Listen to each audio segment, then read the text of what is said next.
ಇವತ್ತಿನ ಈ ವಿಡಿಯೋದಲ್ಲಿ ನಾನು NCERT ಸಿಲೆಬಸ್ ಪ್ರಕಾರ ಕಂಪ್ಯೂಟರ್ ಸೈನ್ಸ್ ಲ್ಯಾಬ್ ಪ್ರೋಗ್ರಾಮ್ಸ್ನ ಅಂದರೆ PUC second year computer science lab programs ಡೀಟೇಲ್ಸ್ನ ಹೇಳ್ತಾ ಇದ್ದೀನಿ. ಅದಕ್ಕಿಂತ ಮುಂಚೆ ನೀವಿನ್ನೂ ಯಾರ್ಯಾರು ಈ ಚಾನಲ್ಗೆ ಸಬ್ಸ್ಕ್ರೈಬ್ ಆಗಿಲ್ಲೋ ಸಬ್ಸ್ಕ್ರೈಬ್ ಆಗ್ರಿ. ಯಾಕಂದರೆ ಈ ಒಂದು ವಿಡಿಯೋ ಸೀರೀಸಲ್ಲಿ PUC ಸೆಕೆಂಡ್ ಇಯರಲ್ಲಿ ಬರ್ತಕ್ಕಂಥ ಟೋಟಲ್ ಪ್ರೋಗ್ರಾಮ್ಸ್ ಅಂದರೆ ಪೈಥಾನ್ ಆಗಿರ್ಬೋದು ಮತ್ತು MySQL ಪ್ರೋಗ್ರಾಮ್ಸ್ ಆಗಿರ್ಬೋದು ಎಲ್ಲ ಪ್ರೋಗ್ರಾಮ್ಸ್ನು ಇನ್ ಡೀಟೇಲ್ ಆಗಿ ಹೇಳ್ಕೊಡ್ತಾ ಇದ್ದೀನಿ. ಸೊ ಯಾರ್ಯಾರು ಇನ್ನೂ ನನ್ನ ಚಾನಲ್ಗೆ ಜಾಯ್ನ್ ಆಗಿಲ್ಲೋ ಸಬ್ಸ್ಕ್ರೈಬ್ ಆಗ್ರಿ. ಅದಾದಮೇಲೆ ನಿಮ್ಮ ಫ್ರೆಂಡ್ಸಿಗೆ ಶೇರ್ ಮಾಡಿ. ಈಗ ಮೊದಲಿಗೆ ಸ್ಟಾರ್ಟ್ ಮಾಡೋಣ. ಸ್ಟಾರ್ಟ್ ಮಾಡೋಕ್ಕಿಂತ ಮುಂಚೆ ನಿಮಗೆಲ್ಲ ಗೊತ್ತಿದೆ, ಲಾಸ್ಟ್ ಇಯರ್ ಅಂದರೆ PUC ಫಸ್ಟ್ ಇಯರು ಮತ್ತು ಸೆಕೆಂಡ್ ಇಯರಲ್ಲಿ ಫಸ್ಟ್ ಇಯರು NCERT ಸಿಲೆಬಸ್ ಪ್ರಕಾರ ಪೈಥಾನ್ ಪ್ರೋಗ್ರಾಮ್ಸ್ ಇದ್ವು. ಆ ಪೈಥಾನ್ ಪ್ರೋಗ್ರಾಮ್ಸ್ನ ನಾನು ಟೋಟಲ್ 24 ಪ್ರೋಗ್ರಾಮ್ಸ್ ಇದ್ವು. ಆ 24 ಪ್ರೋಗ್ರಾಮ್ಸ್ದು ನಾನು ಸಿಂಗಲ್ ಆಗಿ ವಿಡಿಯೋ ಮಾಡಿ ಹಾಕಿದ್ದೆ ಪ್ರೋಗ್ರಾಮ್ ಡೀಟೇಲ್ಸ್ನ. ಎಲ್ಲರೂ ನೋಡಿದ್ದೀರಾ. ಅದೇ ರೀತಿ ಈ ಒಂದು ವಿಡಿಯೋ ಸೀರೀಸಲ್ಲಿ ನಾನು ಸೆಕೆಂಡ್ ಇಯರ್ ಲ್ಯಾಬ್ ಪ್ರೋಗ್ರಾಮ್ಸ್ ಬಗ್ಗೆ ಹೇಳ್ತಾ ಇದ್ದೀನಿ. ಅದೇ ರೀತಿ ನೆಕ್ಸ್ಟ್ ಬರೋ ವಿಡಿಯೋಸಲ್ಲಿ ಒಂದೊಂದನ್ನೇ ಎಕ್ಸ್ಪ್ಲೇನ್ ಮಾಡ್ತಾ ಹೋಗ್ತೀನಿ. ಈ ಮೊದಲಿಗೆ ಲಾಸ್ಟ್ ಇಯರು ಸಿಲೆಬಸ್ ಚೇಂಜ್ ಆಯಿತು ಫಸ್ಟ್ ಇಯರ್ದು, ಹಂಗಾಗಿ ಪೈಥಾನ್ ಪ್ರೋಗ್ರಾಮ್ಸ್ ಬಂದು. ಅದೇ ರೀತಿ ಈ ಸರ್ತಿ ಕೂಡ ಅಂದರೆ ಸೆಕೆಂಡ್ ಇಯರ್ಗೆ ಪೈಥಾನ್ ಮತ್ತು MySQL ಅಂತೇಳಿ ಟೋಟಲ್ಲು 2 ಕಾನ್ಸೆಪ್ಟ್ ಮೇಲೆ ಅಥವಾ 2 ಲ್ಯಾಂಗ್ವೇಜಸ್ ಮೇಲೆ ನಿಮಗೆ ಏನು ಬರ್ತವೆ, ಲ್ಯಾಬ್ ಪ್ರೋಗ್ರಾಮ್ಸ್ ಬರ್ತವೆ. ಆ ಲ್ಯಾಬ್ ಪ್ರೋಗ್ರಾಮ್ಸ್ನ ನೋಡ್ತಾ ಹೋಗೋಣ. ಲಾಸ್ಟ್ ಇಯರ್ ಏನಿತ್ತೋ ಅದೇ ರೀತಿಯಾಗಿ ಇಲ್ಲಿ ಕೂಡ ನೀವು ಪೈಥಾನಲ್ಲಿ ಯಾವ್ದ್ಯಾವ್ದು ಯೂಸ್ ಮಾಡಿದ್ರು. ಫಾರ್ ಎಕ್ಸಾಂಪಲ್ IDLE, ಕೆಲವೊಬ್ರು IDLE ಅಂತ ಯೂಸ್ ಮಾಡಿದ್ರಿ. IDLE ಅಂದರೆ ಇಂಟಗ್ರೇಟೆಡ್ ಡೆವಲಪ್ಮೆಂಟ್ ಲರ್ನಿಂಗ್ ಎನ್ವಿರಾನ್ಮೆಂಟ್ ಅಂತ. ಅಂದರೆ ನಾವು ಪೈಥಾನ್ ಪ್ರೋಗ್ರಾಮ್ಸ್ನ ಏನು ಬರಿತೀವಲ್ಲ ಆ ಎಡಿಟರ್ಗೆ ಹೇಳ್ತೀವಿ. ಅದೇ ರೀತಿ ಕೆಲವೊಬ್ರು ಏನು ಮಾಡಿದ್ದಾರೆ, ಪೈಚಾರ್ಮ್ ಅಂತ ಯೂಸ್ ಮಾಡಿದ್ದಾರೆ, ಕೆಲವೊಬ್ರು ಜುಪಿಟರ್ ಅಂತ ಯೂಸ್ ಮಾಡಿದ್ದಾರೆ. ಇದೇ ರೀತಿ ಬೇರೆ ಬೇರೆ ಸಾಫ್ಟ್ವೇರ್ನ ಯೂಸ್ ಮಾಡಿಕೊಂಡು ಅಥವಾ ಬೇರೆ ಬೇರೆ ಎಡಿಟರ್ಸ್ನ ಯೂಸ್ ಮಾಡಿಕೊಂಡು ಪ್ರೋಗ್ರಾಮ್ಸ್ನ ಪೈಥಾನ್ ಪ್ರೋಗ್ರಾಮ್ಸ್ನ ನೀವು ಬರೆದಿದ್ದೀರಿ. ಅದೇ ರೀತಿ ಈ ವರ್ಷನೂ ಕೂಡ ಅಂದರೆ ಸೆಕೆಂಡ್ ಇಯರಲ್ಲೂ ಕೂಡ ಪೈಥಾನ್ ಲ್ಯಾಬ್ ಪ್ರೋಗ್ರಾಮ್ಸ್ಗಳು ಇದಾವೆ. ಅದನ್ನ ಒಂದೊಂದಾಗಿ ನಾವು ನೋಡ್ತಾ ಹೋಗೋಣ. ಈಗ ಮೊದಲಿಗೆ ನಾವು ಪೈಥಾನ್ ಪ್ರೋಗ್ರಾಮ್ಸು ಫಸ್ಟಿಗೆ ಟೋಟಲ್ ಇಲ್ಲಿ ಪಾರ್ಟ್ ಎ ಮತ್ತು ಪಾರ್ಟ್ ಬಿ ಅಂತೇಳಿ 2 ಮಾಡಿದ್ದಾರೆ. ಪಾರ್ಟ್ ಎದಲ್ಲಿ ಪೈಥಾನ್ ಪ್ರೋಗ್ರಾಮ್ಸ್ ಬರ್ತವೆ, ಪಾರ್ಟ್ ಬಿ ದಲ್ಲಿ MySQL ಪ್ರೋಗ್ರಾಮ್ಸ್ ಬರ್ತವೆ.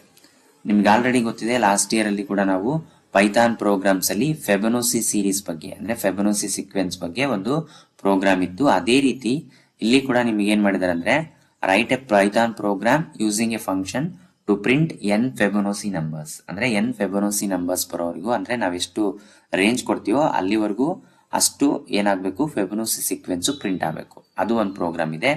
ಅದೇ ರೀತಿ next factorial, sum of natural numbers. ಇದೇ ರೀತಿ ಟೋಟಲ್ ಆಗಿ ನಿಮಗೆ ಪಾರ್ಟ್ ಎದಲ್ಲಿ ಪೈಥಾನ್ ಪ್ರೋಗ್ರಾಮ್ಸು 14 ಪ್ರೋಗ್ರಾಮ್ಸ್ ಇದಾವೆ. ಡಿಫ್ರೆಂಟ್ ಪ್ರೋಗ್ರಾಮ್ಸ್ ಇದಾವೆ, ನೋಡ್ಬೋದು ನೀವು. 14 ಪ್ರೋಗ್ರಾಮ್ಸ್ ಇದಾವೆ.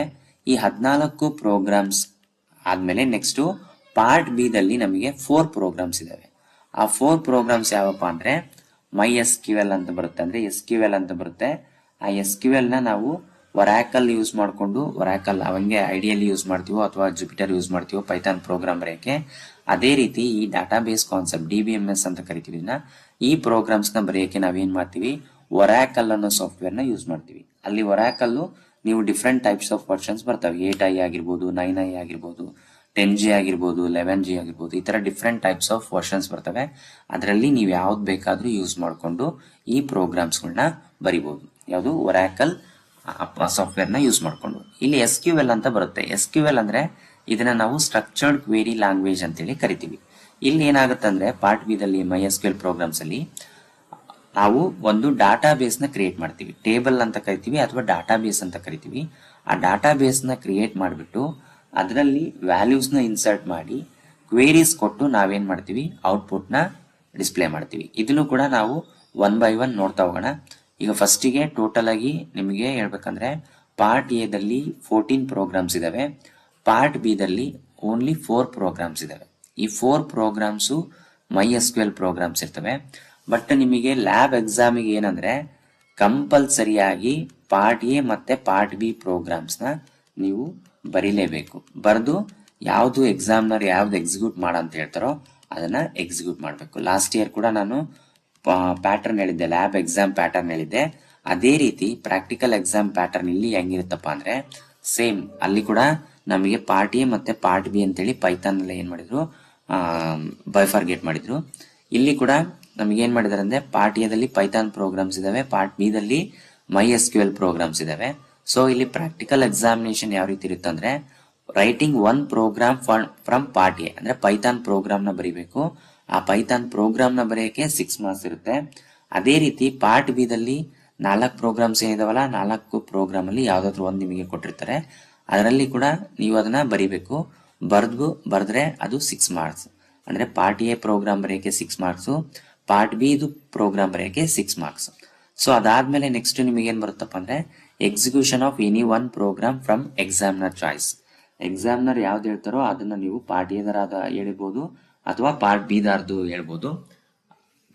ಅದರಲ್ಲಿ ನಿಮಗೆ ಯಾವ ಪ್ರೋಗ್ರಾಮ್ ನ ಹೇಳ್ತಾರೋ ಆ ಪ್ರೋಗ್ರಾಮ್ ನ ಎಕ್ಸಿಕ್ಯೂಟ್ ಮಾಡಬೇಕು. ಎಕ್ಸಿಕ್ಯೂಟ್ ಮಾಡಕ್ಕೆ ನಿಮಗೆ 8 ಮಾರ್ಕ್ಸ್ ಇರ್ತವೆ. ನೆಕ್ಸ್ಟ್ ಪ್ರಾಕ್ಟಿಕಲ್ ರೆಕಾರ್ಡ್ಸ್ 6 ಮಾರ್ಕ್ಸ್ ಇರ್ತವೆ. ಪ್ರಾಕ್ಟಿಕಲ್ ರೆಕಾರ್ಡ್ 6 ಮಾರ್ಕ್ಸ್ ಹೆಂಗೆ ಕೊಡ್ತಾರೆ ಅಂದ್ರೆ ಬೇಸ್ಡ್ ಆನ್ ಅಟೆಂಡೆನ್ಸ್. ನೀವು ಲ್ಯಾಬ್ಗೆ ಹೆಂಗ್ ಬಂದಿರ್ತೀರೋ ಅಂದ್ರೆ 90% ಬಂದಿರ್ತಿರೋ ಅಥವಾ 80 to 90 ಬಂದಿರ್ತಿರೋ ಅದ್ರ ಬೇಸಿಸ್ ಮೇಲೆ ನಿಮಗೆ 6 ಮಾರ್ಕ್ಸ್ ಅಲೆಕ್ಟ್ ಆಗ್ತವೆ. ಅದಾದ್ಮೇಲೆ ನೆಕ್ಸ್ಟ್ ವೈವಾ ವಾಯ್ಸ್ ಅಂತ ಬರುತ್ತೆ. ಅಂದ್ರೆ ನಿಮಗೆ ಎಕ್ಸಾಮ್ನರ್ ಯಾರು ಬಂದಿರ್ತಾರೋ ಅವ್ರು ಏನ್ ಮಾಡ್ತಾರೆ, ರಿಲೇಟೆಡ್ ಆಗಿ ಅಂದ್ರೆ ನಿಮಗೆ ಪ್ರೋಗ್ರಾಮ್ ರಿಲೇಟೆಡ್ ಆಗಿರ್ಬೋದು, ನಿಮಗೆ ಏನ್ ಮಾಡ್ತಾರೆ ಅಂದ್ರೆ ಒಂದು 4 ಕ್ವಶನ್ಸ್ ಕೇಳ್ತಾರೆ. ಆ 4 ಕ್ವಶನ್ಸ್ 1 ಮಾರ್ಕ್ಸ್ ಇರ್ತದೆ. ನೀವು 4 ಕ್ವಶನ್ಸ್ ಆನ್ಸರ್ ಮಾಡಿದ್ರೆ 4 ಮಾರ್ಕ್ಸ್ ಇರ್ತದೆ. ಏನು ಆನ್ಸರ್ ಮಾಡಿಲ್ಲ ಅಂದ್ರೆ 0 ಮಾರ್ಕ್ಸ್ ಇರ್ತದೆ. ಈ ತರ ಟೋಟಲ್ ನಿಮಗೆ 30 ಮಾರ್ಕ್ಸ್ ಅಲ್ಲಿ ಡಿವೈಡ್ ಆಗ್ತವೆ. ಪಾರ್ಟ್ ಎ ಪ್ರೋಗ್ರಾಮ್ ಬರೆಯಕ್ಕೆ 6, ಪಾರ್ಟ್ ಬಿ ಬರೆಯಕ್ಕೆ 6, ಎಕ್ಸಿಕ್ಯೂಷನ್ ಗೆ 8, ಪ್ರಾಕ್ಟಿಕಲ್ ರೆಕಾರ್ಡ್ ಗೆ 6, ವೈವಾ ವಾಯ್ಸ್ ಗೆ 4 ಮಾರ್ಕ್ಸ್. ಟೋಟಲ್ ನಿಮಗೆ 30 ಮಾರ್ಕ್ಸ್ ಗೆ ಲ್ಯಾಬ್ ಎಕ್ಸಾಮ್ ಇರ್ತದೆ. ಈ ತರ ನೀವು ಏನ್ ಮಾಡ್ತೀರಾ ಅಂದ್ರೆ ಪಾರ್ಟ್ ಬಿ ಮತ್ತೆ ಪಾರ್ಟ್ ಎ ಪ್ರೋಗ್ರಾಮ್ಸ್ ನ ಬರೆದು ಲ್ಯಾಬ್ ಅಲ್ಲಿ ಅಂದ್ರೆ ಲ್ಯಾಬ್ ಎಕ್ಸಾಮ್ ಅಲ್ಲಿ ನೀವು ತೋರಿಸಬೇಕಾಗುತ್ತೆ. ಈ ಎಲ್ಲಾ ಪ್ರೋಗ್ರಾಮ್ಸ್ ಅಂದ್ರೆ ಪಾರ್ಟ್ ಎದಲ್ಲಿ ಬರ್ತಕ್ಕಂಥ ಪೈಥಾನ್ ಪ್ರೋಗ್ರಾಮ್ಸ್ 14 ಪ್ರೋಗ್ರಾಮ್ಸ್ ಮತ್ತೆ ಪಾರ್ಟ್ ಬಿ ದಲ್ಲಿ ಬರ್ತಕ್ಕಂಥ 4 ಪ್ರೋಗ್ರಾಮ್ಸ್ ನಿಮಗೆ ಬೇಕಿತ್ತಪ್ಪ ಅಂದ್ರೆ ಈ ಚಾನಲ್ಗೆ ಸಬ್ಸ್ಕ್ರೈಬ್ ಆಗ್ರಿ. ನೆಕ್ಸ್ಟ್ ನಾವು ಯಾವಾಗ ವಿಡಿಯೋ ಮಾಡ್ತೀನೋ ಅವಾಗ ನಿಮಗೆ ಏನ್ ಬರುತ್ತೆ, ನೋಟಿಫಿಕೇಶನ್ ಬರ್ತದೆ. ಪ್ರತಿಯೊಂದು ಪ್ರೋಗ್ರಾಮ್ನು ನಾನು ಇನ್ ಡೀಟೇಲ್ ಆಗಿ ಬರೆದು ಎಕ್ಸ್ಪ್ಲೇನ್ ಮಾಡ್ತೀನಿ. ನೀವು ಆಲ್ರೆಡಿ ಲಾಸ್ಟ್ ಇಯರ್ ಅಲ್ಲಿ ಫಸ್ಟ್ ಇಯರ್ ನಲ್ಲಿ ನೋಡಿರ ಪ್ರತಿಯೊಂದು ಪ್ರೋಗ್ರಾಮ್ನು ಐಡಿಯಲ್ ನಲ್ಲಿ ನಾನು ಟೈಪ್ ಮಾಡಿ ಎಕ್ಸಿಕ್ಯೂಟ್ ಮಾಡಿ ನಿಮಗೆ ತೋರಿಸಿದ್ದೀನಿ. ಅದೇ ರೀತಿ ಇಲ್ಲಿ ಕೂಡ ನಾನು ಏನ್ ಮಾಡ್ತೀನಿ, ಒಂದೊಂದೇ ಪ್ರೋಗ್ರಾಮ್ನ ಎಕ್ಸಿಕ್ಯೂಟ್ ಮಾಡಿ ನಿಮಗೆ ತೋರಿಸ್ತೀನಿ. ಅದಾದ ನಂತರ ನಿಮಗೆ ಯಾರಿಗಾದ್ರೂ ಈ ಚಾಪ್ಟರ್ ಬಗ್ಗೆ ಅಥವಾ PUC second year first year theory concept ಬಗ್ಗೆ ಏನಾದ್ರೂ ಕೋಚಿಂಗ್ ಅಥವಾ ಟ್ಯೂಷನ್ಸ್ ಏನ್ ಬೇಕಿತ್ತಂದ್ರೆ ನಾನು ಆಲ್ರೆಡಿ ಆನ್ಲೈನ್ ಬ್ಯಾಚಸ್ ನ ಸ್ಟಾರ್ಟ್ ಮಾಡಿದ್ದೀನಿ. ಲಾಸ್ಟ್ ಇಯರ್ ಕೂಡ ಹೇಳಿದ್ದೆ, ಆನ್ಲೈನ್ ಬ್ಯಾಚಸ್ ಸ್ಟಾರ್ಟ್ ಆಗಿದೆ. ನಿಮ್ಗೆ ಯಾರಿಗಾದ್ರೂ ಇಂಟ್ರೆಸ್ಟ್ ಇದ್ರೆ ನೀವೇನ್ ಮಾಡ್ಬೋದು, ಈ ನಂಬರ್ಗೆ ಫೋನ್ ಮಾಡಿಬಿಟ್ಟು ನೀವು ಏನ್ ಮಾಡ್ಬೋದು, ಆನ್ಲೈನ್ ಕ್ಲಾಸಸ್ ನ ಕೇಳ್ಬೋದು. 7892193073 ಈ ನಂಬರ್ಗೆ ಫೋನ್ ಮಾಡಿ ನೀವು ಆನ್ಲೈನ್ ಕ್ಲಾಸಸ್ಗೆ ಜಾಯ್ನ್ ಆಗ್ಬೋದು. ಪ್ರತಿಯೊಂದು ಚಾಪ್ಟರ್ ಅಂದ್ರೆ ನಿಮಗೆ ಇಂಡಿವಿಜುವಲ್ ಆಗಿ ಫಸ್ಟ್ ಇಯರ್ದಾಗಿರ್ಬೋದು ಸೆಕೆಂಡ್ ಇಯರ್ದಾಗಿರ್ಬೋದು ಯಾವ್ದು ಬೇಕೋ ಅದನ್ನ ನಾನು ಹೇಳ್ಕೊಡ್ತಾ ಇದ್ದೀನಿ. ಫಸ್ಟ್ ಇಯರ್ದು ಬೇಕಪ್ಪ ಅಂದ್ರೆ ಆಲ್ರೆಡಿ ನನ್ನ YouTube channel Kanakaloka YouTube channel ಅಲ್ಲಿ ಆಲ್ರೆಡಿ ಪ್ಲೇ ಲಿಸ್ಟ್ ಅಲ್ಲಿ ಇದೆ PUC first year lab programs ಅಂತ. ಆ PUC first year lab programs ನ ನೀವು ನೋಡ್ಬೋದು. ಅದೇ ರೀತಿ ನಿಮಗೆ BCA ಸಿಲೆಬಸ್ ಬೇಕಾಗಿದ್ರೆ, BSc ಬೇಕಾಗಿದ್ರೆ ನನ್ನ ಚಾನಲ್ ನ ಸಬ್ಸ್ಕ್ರೈಬ್ ಆಗ್ರಿ. ಅದರದ್ದು ಬರ್ತಕ್ಕಂಥ ವಿಡಿಯೋಸ್ ನಾನು ಮಾಡ್ತಾ ಹೋಗ್ತೀನಿ. ನೆಕ್ಸ್ಟ್ ವಿಡಿಯೋದಲ್ಲಿ ನಾನು ಫಸ್ಟ್ ಲ್ಯಾಬ್ ಪ್ರೋಗ್ರಾಮು ನಿಮಗೆ ಏನಿದೆ ಅಂದ್ರೆ Python program using a function to print n Fibonacci numbers ನ ಪ್ರಿಂಟ್ ಮಾಡೋ ಪ್ರೋಗ್ರಾಮ್ ಇದೆ. ಆ ಪ್ರೋಗ್ರಾಮ್ ನ ನೆಕ್ಸ್ಟ್ ವಿಡಿಯೋದಲ್ಲಿ ನಾನು ನಿಮಗೆ ಟೈಪ್ ಮಾಡಿಬಿಟ್ಟು ಎಕ್ಸಿಕ್ಯೂಟ್ ಮಾಡೋದನ್ನ ತೋರಿಸ್ತೀನಿ.